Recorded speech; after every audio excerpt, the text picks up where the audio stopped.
이해가 되시는지 모르겠어요. 깊이 생각하셔야 됩니다. 저도 이것을 스님이 돼가지고 오랫동안 생각해서 이런 것이 되구나를 마음속으로 많이 느꼈어요. 내가 마음을 먹거나 행동하거나 입으로 하거나 몸으로 하거나 마음으로 하거나 하게 되면은 의지가 작용해서 행위하게 되면은 대상은 변화하는, 작용하는 속성을 가지고 있더라. 이것이 법입니다. 그래서 주체적인 인간과 객체적인 대상 사이에는 반드시 인과의 법칙이 존재합니다. 원인이 있어야 결과가 있죠. 그래서 우리는 인과업보, 업인과보 이런 표현을 씁니다. 사물이 생멸하고 변화하는 데에는 반드시 인과연이 만나야 됩니다. 어우러져야 됩니다. 이것을 우리는 인연화합의 법칙이다 그럽니다. 내가 아무리 하려고 해도 연이 안 받쳐지면, 연이 아무리 좋아도 인이 안 되면 사업의 성공도, 공부 성공도, 가족의 화합도 모두가 인과 연이 어우러져야 된다. 그래서 사물이 생멸하고 변화하는 데에는 인연화합의 법칙이 존재한다. 또 존재와 존재 사이에는 서로 의지하고 서로 관계된 상의, 상관의 법칙이 존재한다. 이것을 연기의 삼법칙이라고 합니다. 인과의 법칙, 인연화합의 법칙, 상의, 상관의 법칙. 여기 하나를 더 넣어서 연기의 사법칙을 얘기할 때 이러한 모든 법칙들이 이 우주에 그대로 가득 차 있다. 이렇게 얘기할 때 이것을 법주법계의 법칙이라고 합니다. 법주법계의 법칙. 이 법이 항상 가득 차 있다. 머물러 있다. 그래서 이것을 보태서 사법칙, 법주법계의 법칙 이렇게 얘기합니다. 그런데 인과가 되든 인연이 되든 상이상관이 되든 그것은 결과로 그 상태로 머무는 것이 아니라 새로운 원인이 되고 새로운 조건이 되고 새로운 결과가 일어나서 끊임없이 관계하고 또 존재하게 되는 것입니다. 이것을 우리는 법주다, 제법이다, 실상이다, 진리다 이렇게 해가고 있는 겁니다.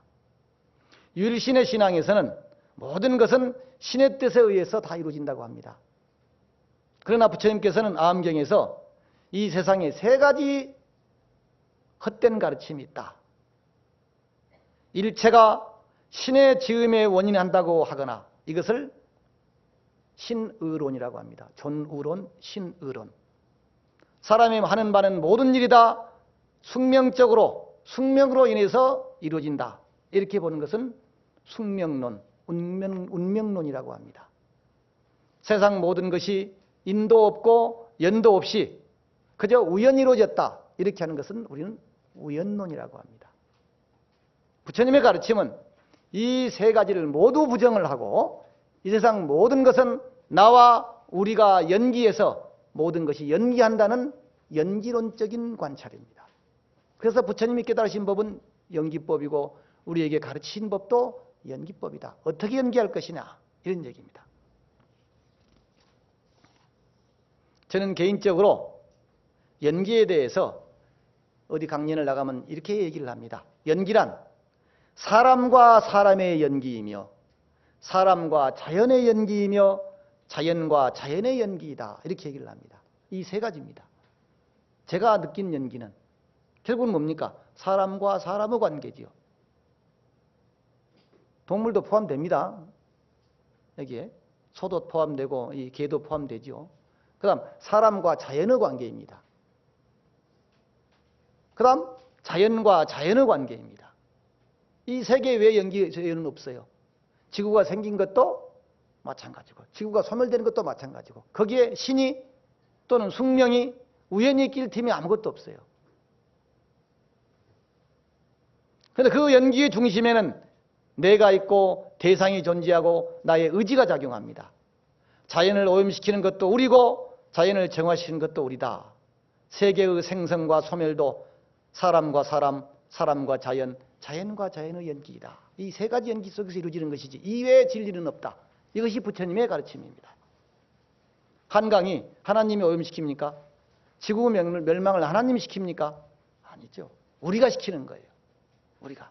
내가 하고 있는 작은 일, 좋은 일이든 나쁜 일이든 어떤 일이든 간에 이것이 결국은 전체를 연기시킬 수 있는 원인도 되고 조건도 된다는 것입니다. 그러니까 말 함부로 해서 안 되는 거고, 누구 함부로 욕해도 안 되는 거고. 왜냐? 그 연기니까.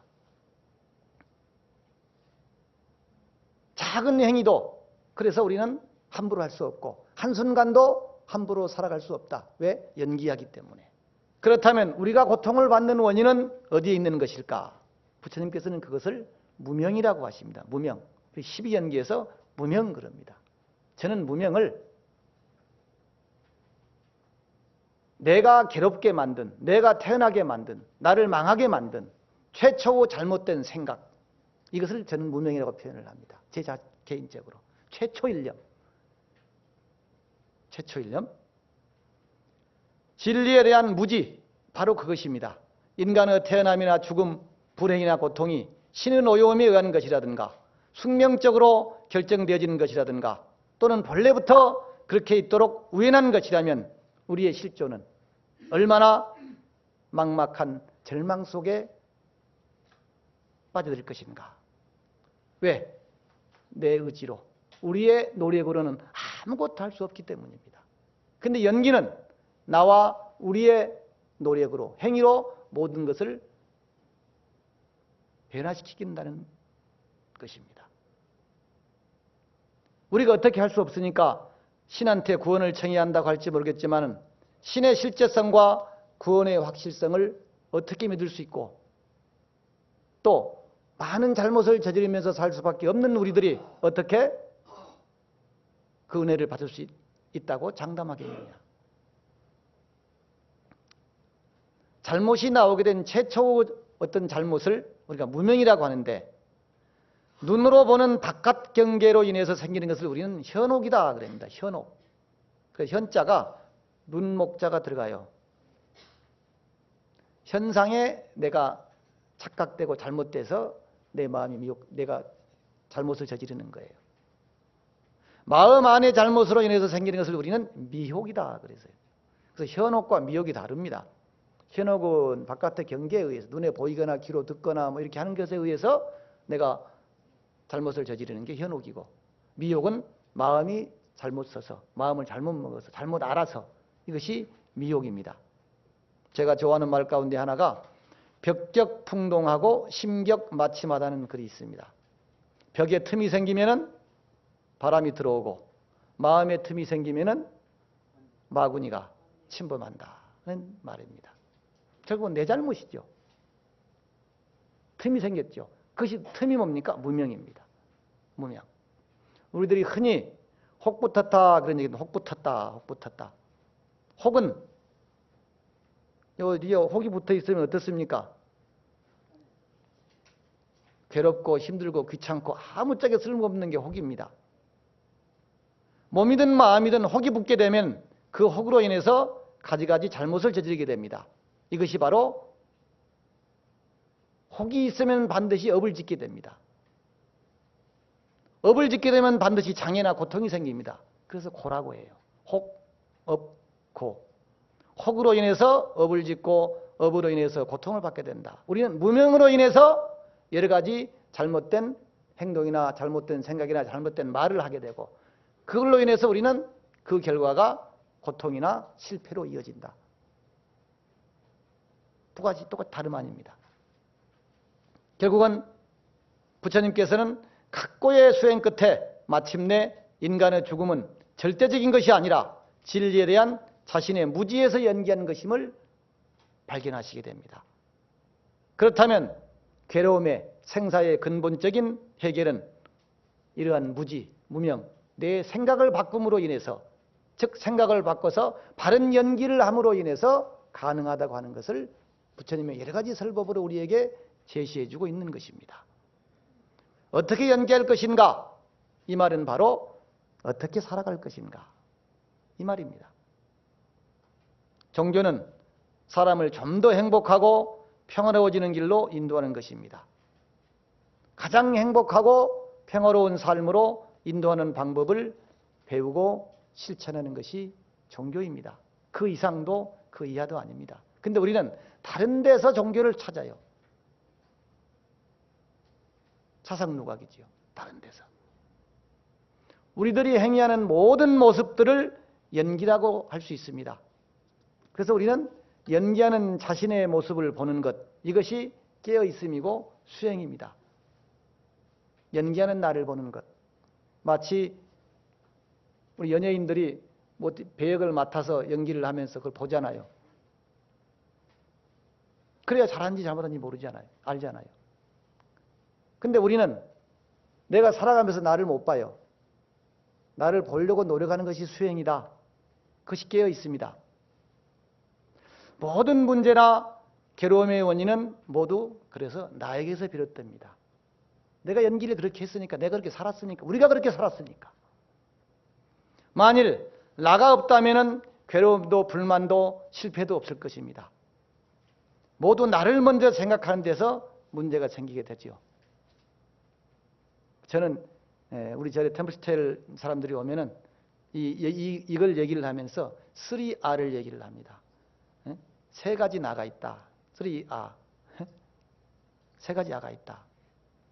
난 그걸 3R라고 한다. 나만 사랑해달라는, 나만 좋아해달라는, 나만 편하게 해달라는 애다. 그래서 아애라고 합니다. 저는 아애. 상대를 무시하고 함부로 대하고 지 잘난 체하고 하는 만이 있습니다. 그래서 아만입니다. 지가 어디서 온지도 모르고 어디로 간지도 모르고 어떻게 사는지도 모르고 어떻게 해야 할지도 모르고 아무것도 모르면서 잘난 체하죠. 아치입니다. 어디서 그렇지. 그래서 아애, 아만, 아치, 이게 3R입니다. 그래서 이러한 아가 존재하게 되면 그것이 무명이죠. 그것이 자리하게 되면은 그 마음을 어린아이만큼밖에 좁게 작게밖에 못 씁니다. 그래서 제가 뭐라고 애우라 그러냐, 애만치라 그럽니다. 마음을 애만치 쓴다. 어떻게 되면은 이러한 마음이 자리 잡게 되면은, 저 보살님은 무슨 말 하는지 지금 모르죠. 애만치 쓰는 거예요. 마음을 조그맣게 애만큼. 네. 그래서 불만과 불평과 괴로움이 생겨나고 마음도 조잡하게 쓰게 된다. 세상은 인연에 의해서 생생되고 유지되고 발전하고 소멸합니다. 이 말은 인연이 깊을수록 더 강한 영향을 미치고 자신 또한 강한 영향을 받게 된다는 것입니다. 현실의 삶 속에서도 주변 사람들이 편하지 않고는 내가 편할 수 없고, 제가 지난번에 이런 말씀을 드렸어요. 주변 사람을 부자로 만들지 않고서는 내가 부자가 될 수 없고, 주변 사람을 건강하게 만들지 않고서는 내가 건강할 수 없다.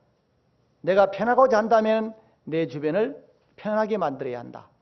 성공하고자 한다면 먼저 자신의 주변 사람들이 성공하도록 도와줘야 한다. 이것이 연기다. 이것이 바로 상의 상관이다. 그래서 내 능력과 정성과 희망, 그 에너지들 주변 사람들과 함께 나누어야 한다. 그러면 그 사람들은 자기가 가진 능력과 정성과 희망, 에너지를 우리에게 나눠줄 것이다. 이것이 연기이다. 내가 누군가의 성공을 위해서 열심히 기도하고 도와주는 것은 결국 곧 나의 성공을 위해서 도와줄 사람들의 숫자를 늘리는 것과 같다. 내가 그렇게 연기하면 그들도 나에게 그렇게 연기하기 때문입니다. 장사를 하든 사업을 하든 어떤 일을 하든 우리는 눈에 보이지 않는 연기자들, 조력자들, 즉 인연자들의 도움과 연기 속에서 이루어지는 것입니다. 따라서 나를 위해서 최선을 다해줄 사람들을 원하고 찾는다면 내가 먼저 남을 위해서 최선을 다해줘야 된다. 이것이 불자가 연기하는 것이다. 이렇게 서로가 서로에게 최고의 조력자가 될 때 한 사람 한 사람의 긍정적인 힘이 모여서 커다란 힘을 발휘하게 됩니다. 저는 진정한 종교인은 자기 자신의 종교에서마저 고정된 집착을 버려야 한다. 이렇게 얘기를 합니다. 즉 종교에 대한 유연성입니다. 종교에 대한 개방성입니다. 개방성. 이 말씀은 고정된 관념이나 집착이 없어야 비로소 행복할 수 있다는 말과 다름이 아닙니다. 세상에서 제일 무서운 것은 화석화된 의식입니다. 굳어있는 의식. 뭐라고 해도 말을 안 들어요, 이 사람은. 종교를 잘못 가지면 이렇게 돼요. 그거 외에는 받아들이지도 않고 열리지도 않고 어떻게 할지도 모릅니다. 제가 웃으면서 그래요. 나이가 한 50대 되면은 여기에 노처녀 계신지 모르겠네. 뭐라 그런 게 아니에요. 평생을 혼자 살았기 때문에 잘 못 맞춥니다. 자기 식대로 살 수밖에 없어요. 뭐가 이렇게 딱 이렇게 있잖아요. 그래서 내가 웃으면서 웬만하면 혼자 살지 막 이런 표현을 합니다. 그냥. 그러니까 결혼이라고 하는 것이 사람과 사람의 만남이 아니지 않습니까? 뭐 집안과 집안, 학력과 학력, 무슨 뭐 취미와 취미, 식성과 식성, 버릇과 버릇 다 만나는 것인데 맞추기가 쉽지 않아요. 그 스님들, 신부님들 다 괴팍하잖아요.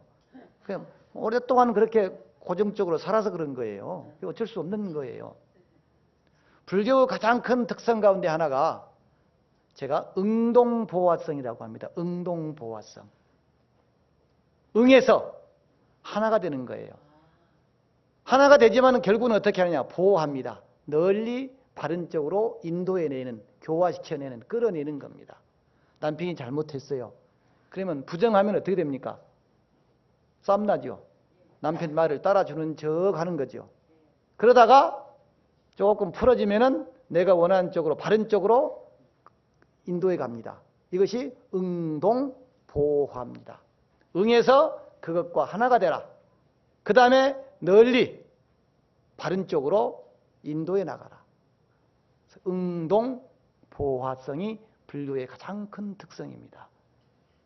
불교가 우리나라에 들어와서 기존의 전통적인 종교들을 배척하지 않냐고 다 불교 내에 포섭해서 호법신장화시키고 한 것이 바로 불교의 응동보화성입니다. 응동보화성. 참 우리는 버려도 되고 비워도 될 것을 꼭 붙들고 살고 있어요. 절대 못 놉니다. 이게. 그래서 이에 비슷한 그 옛날 큰 스님의 일화가 있습니다. 나한 계침선사한테 법안 문익선사가 참방을 합니다. 찾아옵니다. 그래 쭉 모시고 있어도 얻은 게 없어요. 그래 하직 인사를 합니다. 스님 이제 다른 데로 가보렵니다. 그래 이놈이 물건은 물건인데 뭘 탁 터트려주면은 좀 뭐 될 것 같은데 하는 마음에 가만히 밖을 내다보니까 창밖에 바위가 하나 있어요. 큰 바위돌이. 그래서 그걸로 매개를 삼아서 깨달음을 줍니다. 여보게, 저 바위가 자네 마음 안에 있는가 마음 밖에 있는가? 그래서 고민을 하는 거예요. 야, 안에 있다고 할까? 밖에 있다고 할까? 이 고민이 되는 거예요. 근데 그럼 이미 그건 틀린 거예요. 바른 답은 즉응이에요. 즉석에서 바로 나와요. 2 곱하기 그럼 4 나와야 되는 거지. 이렇게 하면 벌써 그거 틀린 거예요. 서로 간에 친구지간이나 부부지간에도 그러죠. 뭐 쭈뼛쭈뼛 되면은 분명히 뭐가 있는 거죠. 그러죠? 바로 나와야지. 이걸 즉응이라고 합니다. 즉석에서 바로 응하는 거죠. 그래 고민하다가 마음 밖에 있으려고 그러니 안 될 것 같고 그래도 마음 안에 있어야 돼. 이제 마음 안에 있습니다. 그랬단 말이에요. 그랬더니 나한 계심선사께서 자네는 그 무거운 바위를 짊어지고 다니느라고 참 고생 꽤나 하시겠네. 왜 없는 바위를 만들어서 가슴에 넣고 다니는가? 그 말을 깨달았다고 해요. 우리는 좀 버려도 될 것을, 비워도 될 것을 너무 많이 가지고 있습니다. 오늘 참석하신